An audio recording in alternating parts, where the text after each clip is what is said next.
Welcome back to Bonded by Metal for our ninth episode, I believe, of Bonded by Metal podcast with Andrew McKay Smith from Scars and Guitars podcast. Guys, go and check him out. I always leave the link down below so you can see it. And today we have another topic for our heavy metal journey for our podcast, and that's experiences of metal, meaning concerts or stories, the things that have happened to us surrounding heavy metal that we find that were interesting, memorable, or kind of make us love music for what it is. I know we're gonna have very different stories, I think, coming from here.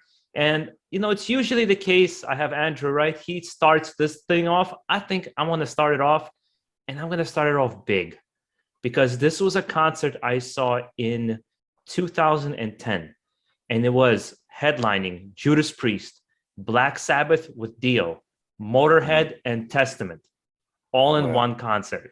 My God, huge. Right, that lineup alone should be like, oh my God, this is amazing. This is, they can't get any better. Well, it does get better. The story continues where it was a raining day. Me and my brother had to travel out, I believe it was 3 hours from Upper Manhattan all the way down to Long Island, Jones Beach Theater on a train car, and just walking as well. By the time we got there, it's raining. We had to get a poncho. We're all cold. We're watching Testament and Motorhead shaking. By the time we get to Black Sabbath, the sun starts setting and the rain goes away, right? And the set begins. It's amazing. Dio is just phenomenal and kicks in the song Heaven and Hell. Now picture this, that red, the classic red that they have pointing at Dio as he has that kind of evil face. He's doing Heaven and Hell. And in the background, there's lightning as we're watching the whole thing. And it became the most memorable, epic moment I've ever had. It was like a metal cover almost, and it became the most memorable. So they were better than Judas Priest, and absolutely blew it out of the water for me. Amazing. Yeah, you've mentioned that show to me once before, and that's the great benefit of living in North America is those sort of tour packages come together. Yeah. We generally, unless it's with, what's the recent Download Festival? The former Donington, which now comes to Australia. That's the biggest thing that we get. Yeah, it's not bad, but wow, we haven't had a lineup like that one. Little envious, I've got to tell you, that you were able to see all of those four bands there. I think so the gig experience to me is loosely divided into three parts. Okay, so you've got festivals, you've got arena shows or stadium shows. Stadium shows, those bigger sort of things like what you'd see Metallica or Megadeth or what have you. Then there's the club shows, Corrosion of Conformity. Overwhelmingly, my preference is to go to club shows. Agreed. I like being one of about 150 people, getting my beer, taking an Uber home, that sort of thing. Festivals are my least favorite, and I have a feeling that the festival ambience might have affected my view of some of the band's performances that I've witnessed at the festivals, just because I don't enjoy going to them. But that said, I would say my most memorable and my favorite concert experience to date would be Gigantour 2006. Megadeth. Megadeth. I was going to say Soulfly, Arch Enemy, Caliban, Devil Driver. There'd have to be one or two extras in there, but good lineup. Yeah, great lineup. Megadeth headlining it, finishing there with Holy Wars. The festival experience overall wasn't too bad because it was at River Stage here in Brisbane and it slopes down. So you're able to see everything fairly easily. And it's not huge either. There would be, I'm just going to pick a number here. There might be 10 or 15,000 people there. Small numbers for North America, but fairly big numbers for us here. But you didn't feel like you were sardines in a can either. That was the other thing. And the sound was fantastic. To your point, it was raining all day. It doesn't ever get too cold here, and I think it was in spring, so it was in September or October here. So it wasn't a freezing day, but it was a memorable experience for all of the right reasons because the ambience was right and all of the bands kicked ass, and that's why I rate that my favorite festival experience.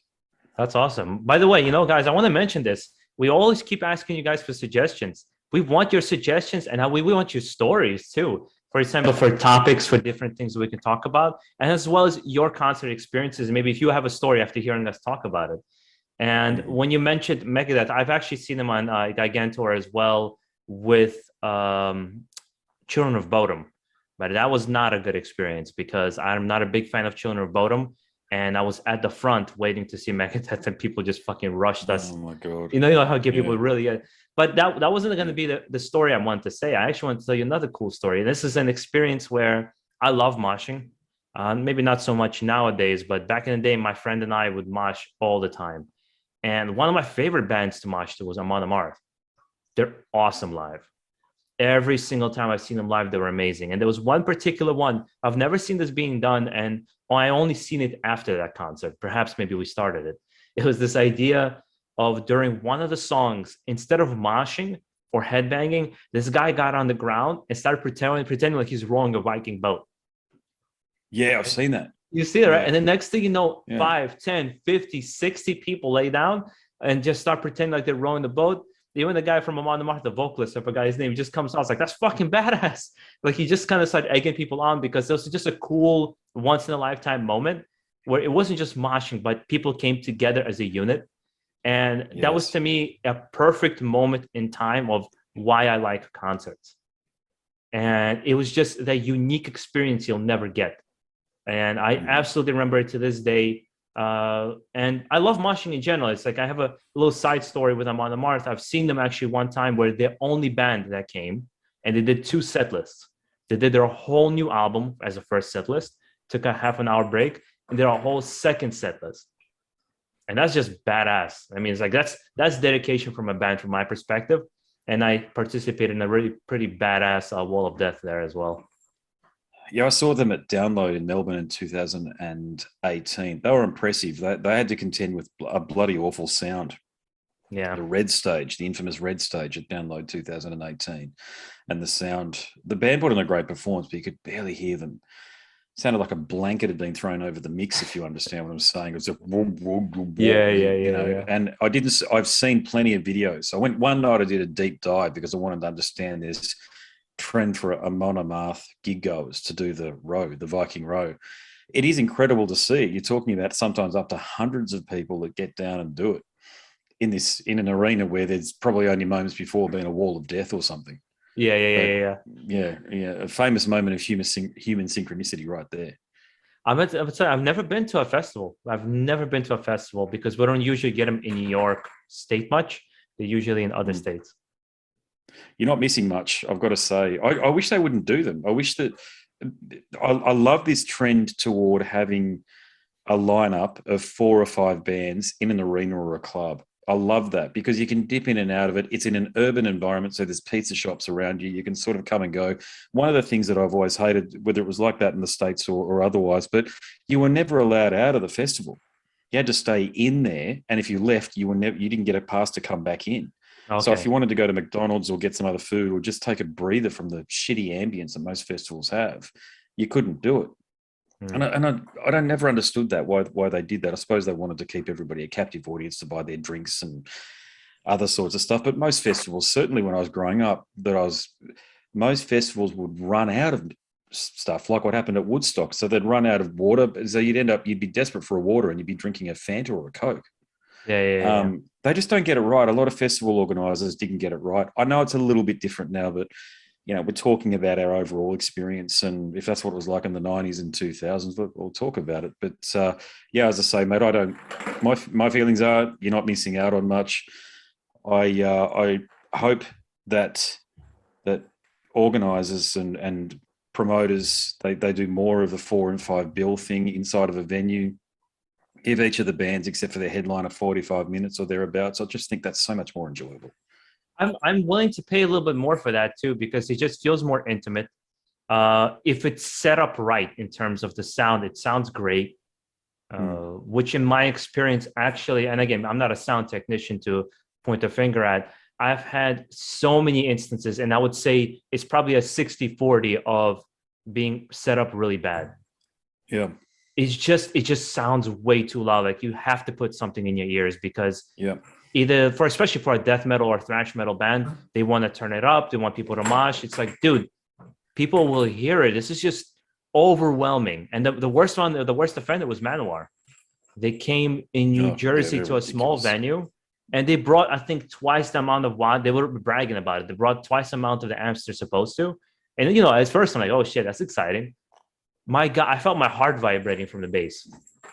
It was just too much. And by the way, if you hear a bunch of noise, sorry, it's my cat just started playing with the ball. No, my cat does the same thing. Don't worry. My cat was just doing that the last night or the night before. Don't worry. That's what I'm thinking. I'm like, wow, that's familiar to me, seeing a cat do that. So, yeah, Man of War, as we've spoken about for many reasons, they're on the never to be played again list as far as I'm concerned. All love and respect to Ross the Boss. Ross Friedman will always play his stuff. But yeah, I mean, that band is just all about pathetic ego at this point in time. I mean, imagine that. Yeah, let's ruin the fan experience by bringing more wattage, more kilowatts of power than they can possibly humanly take, and we're not going to sell earplugs or whatever, and we're not going to make this an enjoyable experience for the fans. Let's just make this memorable for all of the bloody wrong reasons. Sounds exactly like what I'd expect the guys in Man of War to do at this point in time. You know what it is, but it is partially on the fans too. I remember there was a time where Immortal did a concert. It was on like Wacken, and there were just line of amps, right? And people just get this impression like, whoa, this is crazy, this is badass. And behind it, most of them are fake. There was probably maybe 3 or 4 stacks. Yeah, the old Kiss thing, yeah. And people went crazy. You've betrayed me. How could you do this? I'm like, guys, are you fucking serious? They do it because people just want this kind of stage presence. That's why you see Iron Maiden or bigger bands like, let's just create a set. We disguise them. We put as many as we want. It looks nice. People are excited. Or Sabaton, they'll put like a tank in the middle of the stage or something like that. Because people will just get upset for every little thing. It's not enough. It's too much. I think it's partially fans to blame too. Not just. I wouldn't just blame Man of War. It's the problem. It's the problem with the internet, though, isn't it? People want to have their say about things, and that usually means having a complaint or a troll about something. And people don't understand it. Most fans wouldn't understand a goddamn thing about how to set up a front line and what a back line is, what an array of speakers is, like a PA array, what it takes to actually get that to sound right. This sort of thing, I have no idea. Zero. It's hard, man. I've done plenty of sound myself, being in a band, and I've got bad feedback myself from venues saying that I didn't know what I was doing, and they might have been right on that particular night, but I do know what I'm doing. It's just that it's tough to get it right. It's like a mathematical equation that changes every venue. Literally, it's a mathematical equation, and it changes every time you play. And you've just got to get it to a point where you're happy, and then just let it evolve, meaning tweak it throughout the gig, and before you know it, the gig's over. Got it. That's what I found with it, But for bigger bands, I've got to say, you mentioned, I'm going to only let you talk about Slayer in a sec, but for bigger bands, I kind of think, hang on a sec, we're paying these days up to $200-300 for a general admission ticket. My opinion on that is that get it right, because there's all sorts of modeling that bands can do, PA that sound mixers and producers, these sort of people that they can use. They can model sound so as though, okay, what's this going to sound like when 1,000 people are in this room? What's it going to sound like when there's 500 people in the room? Because that all changes. People act as dampeners. They absorb the sound. Mm-hmm. Whereas when there's nobody in the room, it tends to sort of bounce around a little bit. So you're going to get a different mix if there's nobody in there compared to when there's people in there. Okay. I sort of just feel that we've arrived at a point where technology, for the bigger bands, especially covers, nobody's paying to see us, where the paid entertainment was people drink. But yeah. But when you're paying good money, you want to have a decent sound, I think. And to your point about it being 60-40, yeah, it's about right, bro. It's about right. And most of the time I don't even care. I just go, well, I'm watching this great band, and I'll just sort of deal with that. And it also depends on where you're standing within a venue too, doesn't it? It does. And I come to realize one thing is a lot of people request for me to do live reactions. And I'm the person like, I got to listen to the studio version first before I go to a live, because I want to know all the intricacies and details and then get the energy. And I feel like, I mean, I could be wrong. I feel like sometimes people haven't gone to a lot of concerts because they say live footage is always the best. Unfortunately, it's not always the best. And it's not even due to the band's problem. Sometimes, like you said, not set up right. Sometimes people get into fights and you just get your experience gets ruined. But like, for example, I mentioned before we started rolling, I had an experience. We talked about positive experiences. I had a negative experience going to see Slayer the first time I saw them. It's one of my favorite bands. They were headlining with Megadeth. And during the Slayer's performance, my brother just gets up and walks out. And I'm the type of person, I get very nervous. I'm like, is he okay? Is he all right? Is he not feeling well? What is going on? I go out. He's like, dude, I just can't sit in there. It's too much. It's like, it's just nothing but fucking bass. It's destroying my ears. Like, I'll wait it out until Megadeth comes out. And that's what he had to do. And the second time around, I saw Slayer was the Go Away tour. Phenomenal, phenomenal. Sound was just mwah, perfect. I couldn't have Yeah. asked for a better show. So it's like you just never know. I also notice certain venues are better than others. You just know a certain venue, they're gonna set it up right. They have competent people there. You go to a different one, for example, Terminal 5 in New York, sucks every single time I've been there. Terminal It's 5, never keep been that in good. mind. Yeah, there's a couple of venues here like that too, where as soon as I see a band is playing there, I'm like, I'm not even going to watch them because they're playing there. Yeah. And because you don't want to have a shitty night. You don't want to spend the money that I've already outlined, as well as drinks and transport and time away from something else that you could also be doing. All of these things factor into the equation about why you want to go somewhere and enjoy your concert experience. I too have seen Slayer. The legends aren't true. Sorry, people. Love Slayer to death. Truly do. Will always be a Slayer fan. However, their live legend is far more impressionable and bigger than what the band were actually like when you saw them live. Saw them in 2001, wasn't impressed, down in Sydney in the Horden Pavilion there. And I think that was a show plagued by technical issues. No idea what was going on, but the show was stopped starting. And Tom had to engage in quite a lot of spoken word and banter with the crowd just to keep people entertained. And of course, you had all the dickheads right from the first song, all of the dickheads yelling for Angel of Death, their encore. I'm feeling like there's at least 15 or 16 songs that they're going to play before they get to Angel of Death. Save your breath. They will play the hits. That was a funny gig. You know what I saw? You just reminded me of another band. Slayer in concert. One band I've had enormous amount of fun seeing live is Iron Maiden. And they've had a technical issue during their concert one time. Again, this is a really positive story. Big technical issue. It was half an hour. They couldn't get it to work. The sound went out. But Bruce Dickinson, being the entertainer he is, as soon as it happened, he went into like a mime. He started making people laugh. He got people united. Like people were chanting Iron Maiden without any music because he's such a good entertainer. That was the moment for me. Again, I realized this is why I love metal music. That's why I love going to concerts. It's that energy. I always use this example in our podcast where he talks about Bruce Dickinson said, your job as an entertainer is to take this big crowd that you see in front of you and turn them to the size of your thumb. So they feel as one unit, one person. And it was just pure love, like just energy that I love about heavy metal. He started playing soccer in the middle of the field there with all them because they're all like, I think on like a league together. They all play they're all soccer. mad soccer fans. Yeah.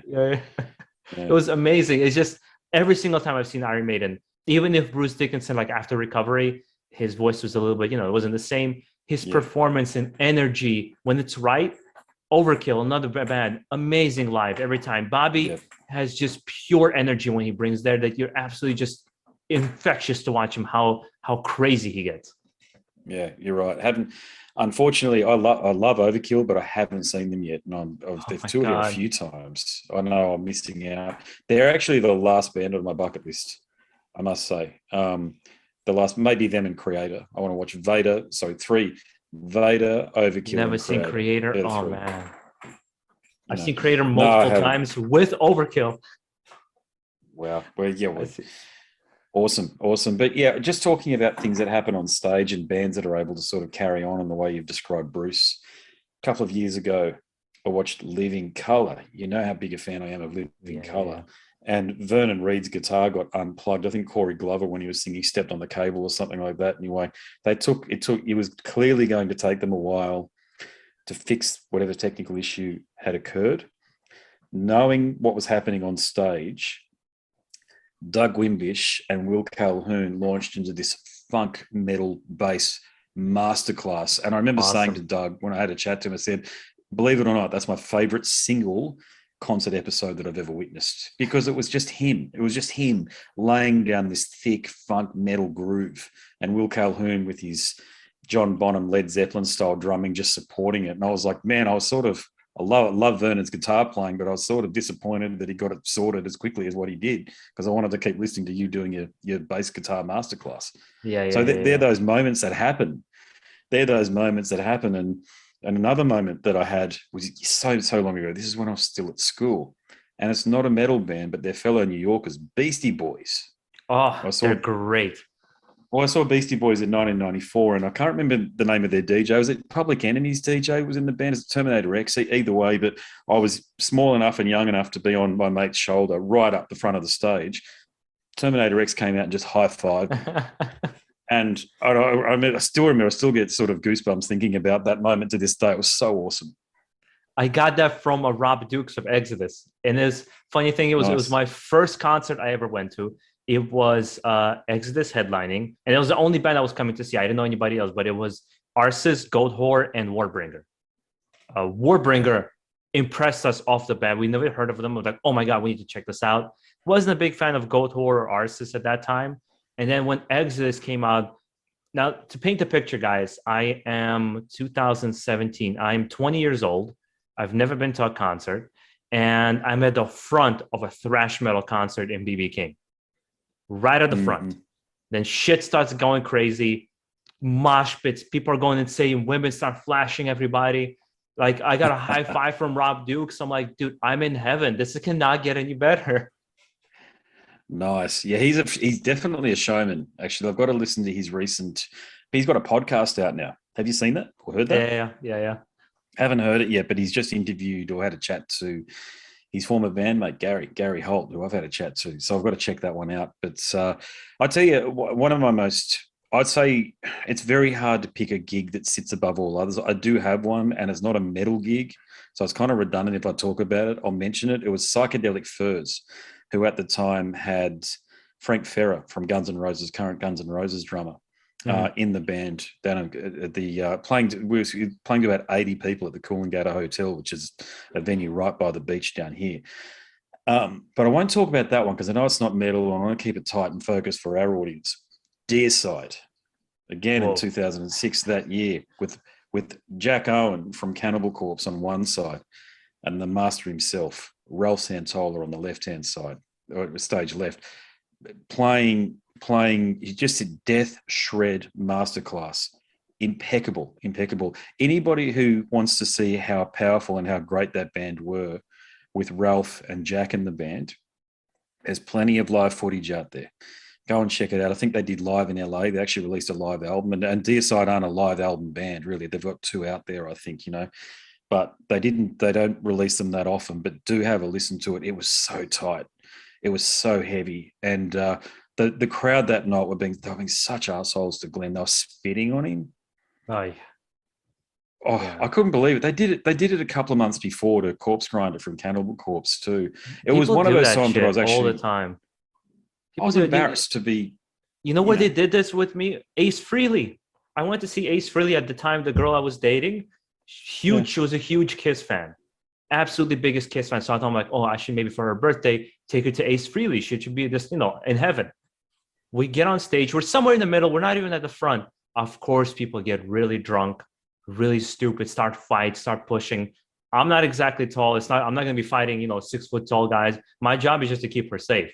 So I'm like, we gotta head back. We gotta take a step back because these guys, the way they're acting, a fight is gonna break out. It's just a matter of time. Idiots. I hate that lack of respect. That I truly do. That lack of respect that people have for people's. It's a mosh pit. Nobody's going to talk about personal space and that sort of thing, but it's about awareness. Okay, it's about awareness when you're making people feel, keyword, uncomfortable. Okay, when you're doing it. And if you're drunk, the mosh pit isn't for you as far as I'm concerned. So I drink and I don't go into the mosh pit. I don't get drunk, but I'll sit in the sidelines. I won't get the view that I'd get if I was right up front, but I still capture the experience, and it's my choice to have the beverage. Okay, but there's idiots that go and do that. I see them too, but that gig, I'll roll them both into one, but the Cannibal Corpse and Deicide experience in 2006 at the long gone arena venue in Fortitude Valley. I couldn't believe it when both Glenn and Corpse Grinder, his immortal line was, the next person who spits at me, I'll rip off your fucking head and mail it back to Florida. I thought, you're a class that Corpse Grinder. And I hope to see you do it to the next person who does it. Because it's just completely unnecessary to be doing that sort of stuff to people, especially in our instance, people who've traveled tens of thousands of kilometers to put on a show.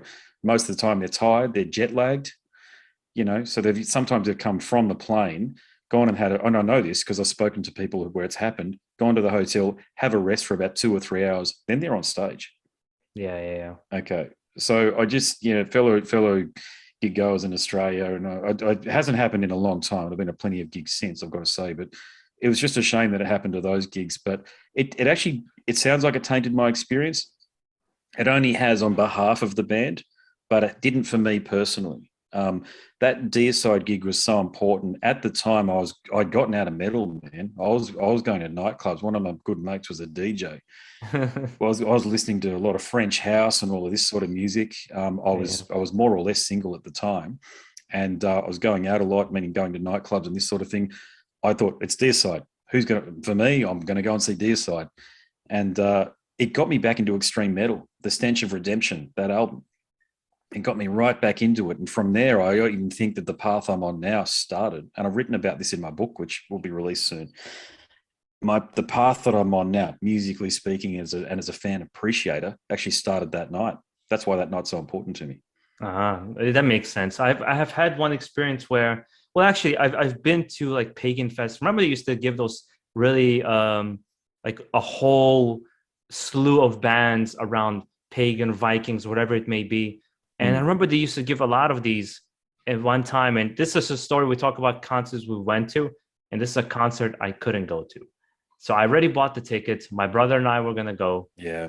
It was Turisas, Eluviti. There was Inseferum.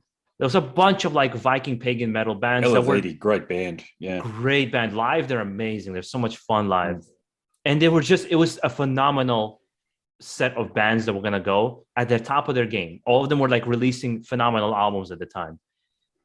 And it was the week right before like year-ending tests for high school that I had to prepare for and study. Yeah. And I'm like, shit, do I study or do I fail this and go see Pagan Fest?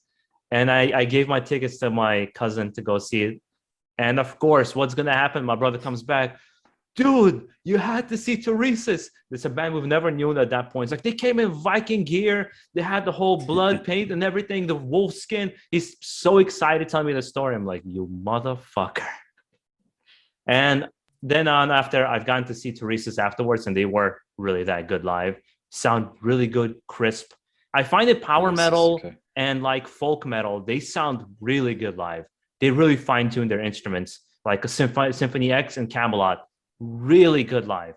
I mean, when the singer from Camelot, I'm trying to it was Khan. Khan was phenomenal live. It was just like I was getting goosebumps. Like, whoa, he's really displaying some skills. Yeah, I'm trying to remember if there's been a concert that's come and gone that I truly wish that I could go to. There were some bands back in the day.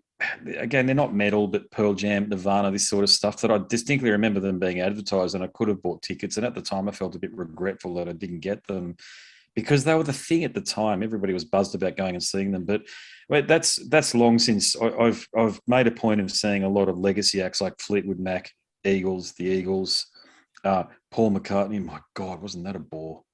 That was a terrible experience. 4 hours, I think he played for. Over 3 hours. It was almost 4 hours he played for. Around about 80% of it was fairly redundant. And it was in a big stadium here, and it was just, honestly, it was shit. It was, so what that said to me was, don't go and see a band just because you've seen a Beatle now, tick. Who cares? Go and see the stuff you want to see. So I think I sort of was able to reevaluate my thoughts and feelings towards some of the gigs that I wasn't able to see. For example, my general rule of thumb is if I've seen a band once, I don't necessarily need to see them again. There's a few exceptions in that, but I do regret, maybe the only one I've got is I do regret not seeing Slayer on their final tour because you can't see them ever again. Yeah. Because I don't believe for a moment they're going to get back together. I think Slayer have a lot of integrity. They're not Motley Crue. No, they're not going to. If anything, Kerry King might start a different project and do something different. But I think as a band of Slayer, they're just, without Jeff, it's not the same. You know, I thought Gary. Do you think Gary did a great job though? Do you think? I think they could have continued with Gary. I've seen a couple of interviews with him. You know, he mentioned that he didn't write the music for the album. Correct. He didn't write anything, so it was just him playing. Jeff wrote all the best songs for Slayer. All of them. Agreed. Rain and Blood. Basically, he wrote Rain and Blood, the whole album. Seasons in the Abyss, South of Heaven. Most of the great songs people think about. This is my favorite. Most likely, Jeff wrote it. Kerry King, I think I think he's a good guitarist. He has his style, especially with solos. That's not for everybody. I think he has a place in Slayer, and he is as important. But if we're really honest with ourselves, who wrote the better music? It was Jeff. Yeah, Jeff was the creative arc in that band. Yeah. No doubt. I think Kerry is the Lars Ulrich. He's the business mind. He's the guy that keeps the band together. Without Kerry and the band falls apart because nobody sort of can handle all of the contractual conversations and all that sort of stuff. Because Tom's a family man. Yeah. Tom would rather be home, I think, most of the time with his family. More power to And him. he's a great PR face. He's so good at interviews, and he just knows. So I remember that when in 2001, God Hates Us All released, and some interviews, I was like CBS or something. Like, so does God really hate everybody? It's like, no, of course he doesn't. Like, but it's a great fucking title. Gosh, some of the questions that I've heard Slayer and Cannibal Corpse, the guys in Cannibal Corpse, get asked over the years, you think, do these interviewers, do they check their brains out before they ask a question? You know what it is, though? You can feel, and this is not a nod to any of label I've worked with, anything. I'll keep it very vague. When you see like the paragraphs they write about a band, you can tell it's written by a professional who knows how to write, but not somebody who listens to heavy metal. Yes. You know, you can read, and you can't. I mean, at the end of the day, it's just advertising. It's not that big of a deal. But I'm saying what this translates to a lot of interviewers is I try to just be passionate. You know, I was really excited to interview Dagobah. I really hope I get to interview him. You know, what didn't work out because I genuinely have questions I want to ask. I'm interested in knowing about this person, and I'm a fan of heavy metal. And I hope that every single time it comes through. I got to talk to Tomas Sokonen from Wolfheart and Dawn of Solace yesterday, and he's just, first of all, this guy is super hardworking. My God, he has like 75 different bands that he's in, and all of them are great. And he's just like, you can tell in his voice, he's just upset with pandemic. Everything's getting canceled, and you can tell the stress in his voice. He's like, of course, I'm happy that the album's out, but I don't know if I can tour. I don't know if I could really. And you can hear that stress in his voice. And I hoped through the conversation, we touched on many different topics, that it kind of loosened up a little bit. I wasn't just mechanical. Like, I'm going to ask this question now. I want to take the subject around to some of the bigger bands that I've seen, and an example of some of the best, and an example of some of the worst performances that I've seen. So one of the best performances that I've seen, mainly from an anticipation perspective, Ozzy Osbourne, when he first toured Australia as a solo artist in 1998. I just had a chat to Zach Wilde about it. He remembers it very well. Those shows were just fantastic. There was so much energy in the room, and Ozzy was at his, you couldn't say he was at his peak, but he was the Ozzy well before the caricature of the Osbournes and that reality TV show. Yeah. He wasn't shuffling around a stage back then. He was actually it was Osmosis, right? That's when Osmosis came out. Yes, correct. Yeah. They might have played Perry Mason or another song, See You on the Other Side. I can't remember now, but they played all of the hits, but they had the No More Tears lineup. Randy Castillo on drums, and Mike Inez from Alice in Chains on bass, and Bob Sinclair, I think, was the keyboard player. And yeah, just killer, just great vibe. Zach was just so good that night. Fast forward many years, actually, not even 10 years, I've got to say, wow, yeah, it felt like as though there's a big gulf between the two, but saw them in 2008 and they weren't good at all. Ozzy was singing a quarter of a beat to half a beat behind the rest of the band. It must have been excruciating for Mike Borden from Faith No More, who was playing that night, who was an absolute pro. But for people who may not be aware, drummers play with a click track. So they're hearing this bing, bing, bing, which is the beat per minute of the song in their headphones when they're playing along to keep the rest of the band, everybody in check. It's a very important job being a drummer in a touring band like that. But with Ozzy going in and out of the measure of the beat, for Mike, he'd have to adjust. I'm not going to hear him. You could hear him sort of just flipping up the tom hits just slightly to give Ozzy the chance to sort of catch up where he was. Zach didn't have a great night either, I've got to say. Zach, I felt like it happens. It wasn't inspired, and it may be because we're a little bit spoiled. You know, we saw that great release of energy when they came in 1998, and then saw them play to half a room, literally half an arena. It was blocked off in the middle. It was the strangest thing to see. The tickets clearly hadn't sold well. To top it all off, most of the fan were those idiot Black Sabbath fans that don't even understand the rest of the band's catalogue. Meaning, you know, the people who turn up to Aussie gigs and just want to hear Paranoid. Have you seen that shit? Yeah. It's very weird, man. Because they're kids and they're Black Sabbath. And it's like, how do you know this shit? Like, why is it important to you? Just let Ozzy play his tunes. I want to hear deep cuts because I'm an old fan. I'm an Yeah. old fan. And another band that I truly do not rate as a live on the live arena. This should come as no surprise to anybody who's tuned into comments that I've been making about them over the episodes, but Metallica. Sorry. Not ready I to get buy it. No, I'm not. Okay, so I'm not a Lamb of God fan at all. Say that now. I don't own any of them. Did never owned a CD. Don't listen to them on I streaming know where you're going services. with this. Yeah, I saw them back to back. Lamb of God ripped them a new asshole. I'm sorry. Metallica do not, apart Rob Trujillo aside, I'll leave him out of it because I know he's a tremendous fella and he's a great musician and he's got a massive paycheck these days and more power to the brother, But they're not a good band and they're not a shit band, but Lars can't play live. And James even said at one point when he turned, this happened. I might have, if I've shared this story, correct me. But I remember they're playing a song, they finish. James turns around to Lars and said, well, at least 3 of us finished on the right note or the right beat. I couldn't tell whether he was serious or what in that one there. But yeah, just not. And that I saw them in 1998 again when they did that awful Metallica and the Round thing with acoustic guitars where they're playing the Four Horsemen in an acoustic setting. That was people. You know what people were doing, mate? They were going out to get a beer. I had an experience with somebody being set up not very well, but it turned into something that I loved was Iced Earth. It was my, I believe, first time seeing Iced Earth. I've seen like maybe 6 times, like 3 times with Matt, 3 times with Stu Block.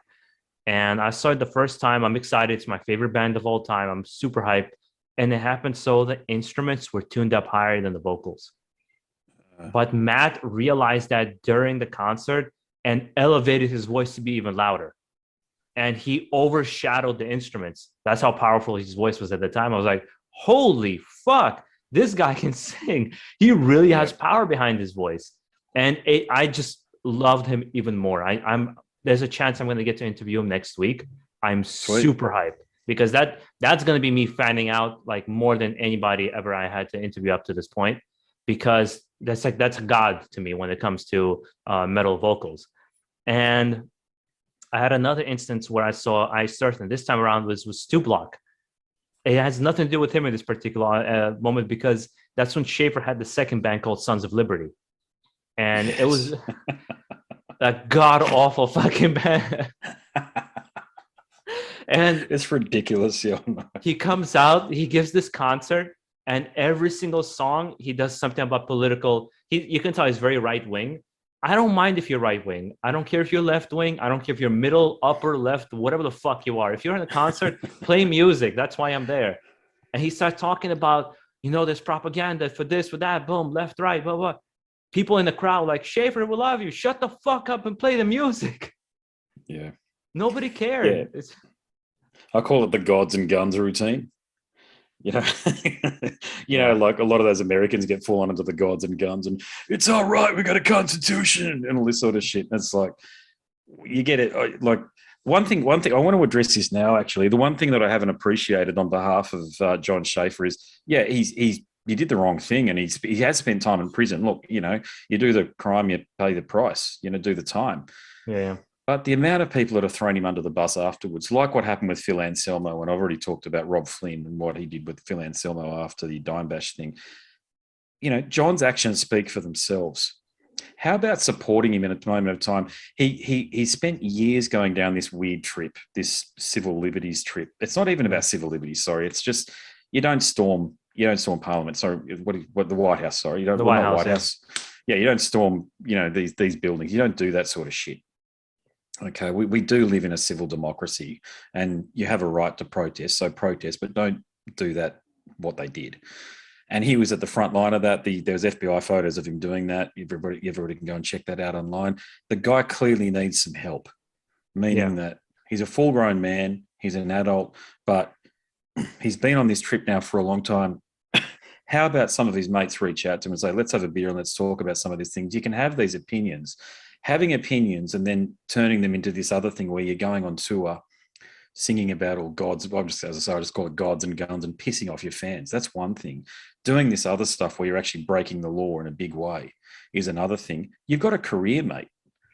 You got a career.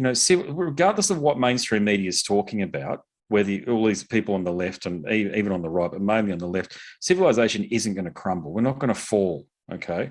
That's just a bunch of grandstanding and bullshit. There's too much money at stake. There's too much at stake for society to fall and for our democracies to crumble. Yes, there's lots of issues going on, with China at the moment, this sort of thing. But my overall point would be, I would have just have liked to have seen some of his mates and maybe bring this up with Matt when you have a chat to him. Have people actually reached out to him and privately given him some support for what he's going through at the moment? Because I imagine it must be very isolating.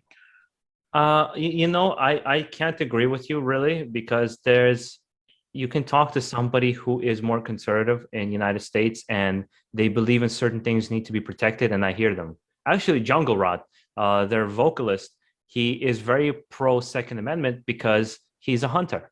And when he's not doing albums, he takes people out and shows them how to hunt, and having more stricter laws directly affects his job. Totally makes sense. That's not the case with most people. I don't want to get into that full argument, but it's not the case with most people. Schaefer is just off his fucking chains.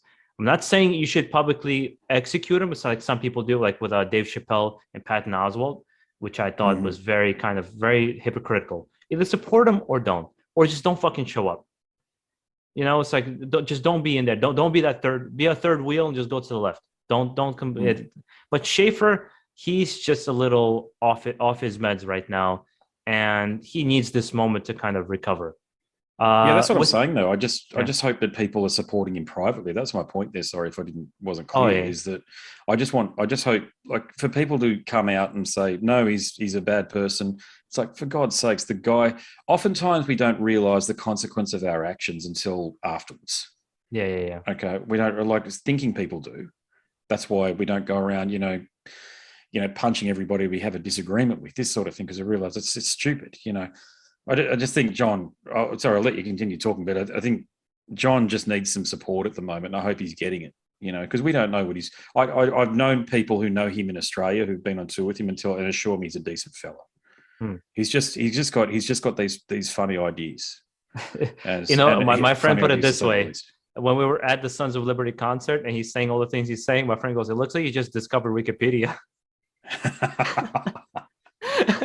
That's so true with these people. Yeah, he goes like, it's like, who the fuck didn't know this? It's like, we know this. Why are you saying this to me during the concert? I don't care. I'm here to decompress, not to take more information, be depressed. It's like, I don't give a fuck. And that's actually, I'm gonna use this as my closing statement almost. Honestly speaking, when it comes to a lot of political issues, it's not that I don't care. Is that I already have so much shit on my plate. I really don't give a fuck. It really pisses off some of my friends or clients that I talk to when they ask me, so you're going to vote, you're going to do this. I'm like, no, why not? And then I'm like, look, let's just agree to disagree. This is how you feel. This is how I feel. And it happens a lot based on the fact that I'm Russian. A lot of people like to point out Putin this, Putin that. I'm like, guys, let's not pretend other countries don't do what he's doing. It's just he's the bad guy right now and everybody's jumping at him. United States has done this. Major big countries, Germany, all done this. All right. They all use political games, but let's not get into it. I don't want to get into it. I'm okay with disagreeing with you and just shaking hands, drinking a beer, and forgetting about it. And people get so tight ass about it. And for me, it's the music, right? We began with the concerts and experiences and everything like that. For me, when I go to see these bands, I don't have to agree with their opinions. I don't have to agree with some of their lyrics, but I'm always going to come out and support them and love them, because the concert experience is extremely important, not just to the band financially, but to us fans coming together as a community. That'll be my closing statement for today. Nice one, mate. Yeah, sentiments echoed. Yeah, I've seen heaps of bands whose political views I wouldn't support or agree with, such as Rage Against the Machine. It is about the music. It is not about necessarily the people and their opinion, which is why it's great when big bands go on stage, they stick to the music. Because you could go, if you got a political opinion, here's the tip: write a book. Okay. Yeah. Don't do as you say, because it's so true what you just said. It is, whenever someone gets on their soapbox, sometimes I see that local gigs, it's like, to your point, have you just been reading? Actually, you almost know without knowing for a fact that they've been reading Wikipedia or some other fact site before they get on stage to sound knowledgeable. It's like, look, unless you've got a doctorate or a master's degree or you've got some stake in the academic side of this, leave it to the music. Let's just play the music. Agreed. And with that, guys, we're going to close out today's episode. Again, I'm going to remind you guys, let us know some of your stories, some of the things you went through, maybe some of the other topics. We kind of veered off on some of the topics as well. If anything kind of interested you and you want to share your story or your opinion, you're more than welcome to on this channel. We love that. If you have any topics for us that you would want to kind of add to the fray, again, we would love that as well. If you enjoy these kind of tougher questions and really probing people during interviews, I recommend for you to check out Andrew's podcast because he doesn't hold back on his interviews, which what I really appreciate when I watch his stuff. He just asks the questions. The person can get upset. It's really up to them. And guys, make sure you enjoy the rest of your day. Andrew, thanks a lot. It was a great episode once again, man. Thanks, bro. Another great one. Look forward to the next one.